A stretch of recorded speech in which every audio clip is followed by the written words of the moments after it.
이제 이런 것 같습니다. 먼저 대장동 성남 FC 건과 관련해서 이제 이재명 대표는 2차 소환을 앞두고 있는데 그 이후에 검찰이 성남 FC 플러스 대장동 건을 묶어서 구속영장을 청구할 수도 있다. 이런 관측이 나오고 있지 않습니까? 그렇게 되면 이재명 대표의 체포 동의안이 국회 본회의에 붙여질 겁니다. 그러면 가결이 되느냐 부결이 되느냐 양당 간에 하나 결정이 될 텐데 민주당 내에 조금 미묘한 속내가 감지가 되고 있습니다. 고민정 최고의 목소리입니다. 들어보시죠.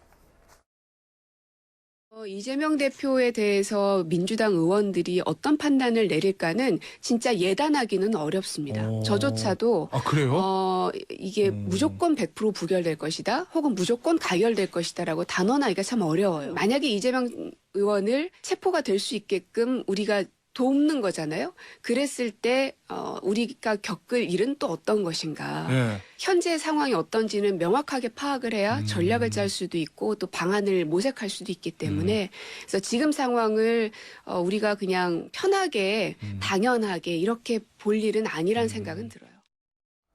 그러니까 고민정 최고의 얘기는 뭐 사실상 부결되지 않겠느냐라는 얘기가 많았는데 그 역시 뭔지 잘 예단하기 어렵다라는 뉘앙스로 얘기를 해서 어제 라디오 진행자가 그래요? 라고 하면서 깜짝 놀랐는데요? 라고 하면서 막 고민정 최고랑 주고받는 그 라디오 인터뷰 내용의 일부를 듣고 오신 겁니다. 자, 그런데 그럼 보시죠. 자, 저 체포 동의안이 국회에서 통과가 되려면 150명 이상의 찬성이 필요한데 지금 국민의힘 의석은 115석입니다. 민주당이 169석이고요. 그럼 150명의 찬성이 나오려면 국민의힘 115, 뭐 다 찬성표 던질 테니까 플러스 35명 이상이 찬성표를 던져야 플러스 150이 되기 때문에 그게 통과가 될 수 있는데 그러면 구자홍 차장 네. 어떻습니까? 민주당 169명 가운데 글쎄요 한 20-30명의 이탈표가 현실적으로 나올 가능성이 있겠습니까? 저는 이탈표가 그렇게 많이 나오기는 쉽지 않은데요. 예. 그런데 이제 한 가지 오해와 진실을 좀 가려드리자면 예. 체포 동의안이 국회에서 가결되기 위한 요건은 국회 제적 과반 찬성, 아니 과반 출석입니다. 예. 그러니까 299명 중에 151명이 국회 본회의장 안에 앉아 있으면 네. 일단 표결을 할 수 있습니다. 예. 예. 네. 그러면 151명 중에 과반인 76명이 찬성표를 던지면 가결되는 겁니다. 그러니까 이론상으로는 그렇습니다. 이론상으로. 예. 그러니까 만약에 이 민주당 의원들이 이재명 대표에 대한 체포 동의안이 국회에 왔을 때 국민의힘 국회의원 115명보다 적게 만약 본회의장에 간다. 그러니까 115명 국민의힘 의원과 114명 민주당 의원만 있더라도 과반 한참 넘지 않습니까? 그런데 표결해 보면 한 표 차이로 이재명 대표 이 체포 동의안이 가결될 수 있습니다. 이건 어디까지나 이제 상상하고 가정을 한 겁니다.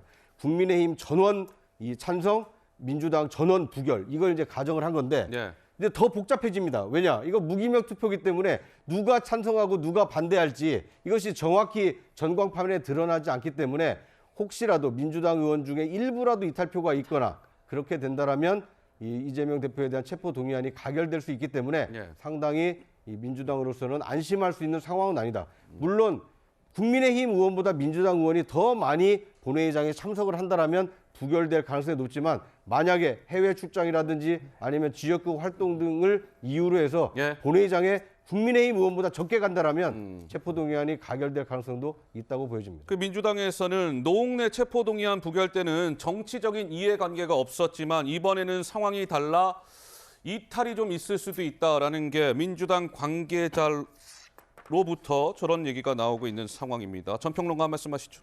이탈표가 나올 가능성은 있는데요. 그렇게 많지는 않을 것으로 것이다. 보입니다. 첫 예. 번째로는 제가 이른바 비명계로 알려진 의원들을 좀 취재를 해봤는데요. 이재명 대표에 대해서 싫고 좋고를 떠나서 지금 검찰에 이어서 뭐 감사원까지 해서 모든 권력 기관들이 전 정부 관련된 것 그리고 이재명 대표에 관련된 것 심지어 지난 지방선거에서 패배했던 구청장들에게까지 하는 것은 너무한 것 아니냐라는 여론이 예전보다 좀 높아진 분위기가 있다 이런 말씀을 하시더라고요. 그런 부분 한 가지 요인이 될 것이고요.